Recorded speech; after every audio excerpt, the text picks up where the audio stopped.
Oh, damn. Round two, y'all. This time in our room. You want to tell them what you found? More wallpaper. Yeah. Also, this is one of the original exterior walls to the house, so I'm guessing that that was once an exterior window, but on the other side of that is a staircase now, which leads down into my basement. So, we're gonna do some investigative demo. See how these panels are doing the wiggle wobble right here? We're gonna open those up and see if we got more of the same. Stay tuned. First floor bedroom reno, day one. And there it is, y'all.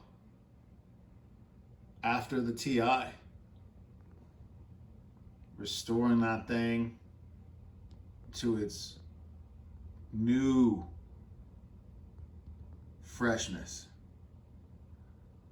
But maintaining the 122-year-old vibes. Distressed wood. Those shelves, those floating shelves by our bed, are made with barn wood. That's from here.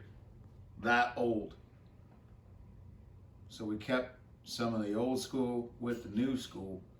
Next is some art over our headboard there.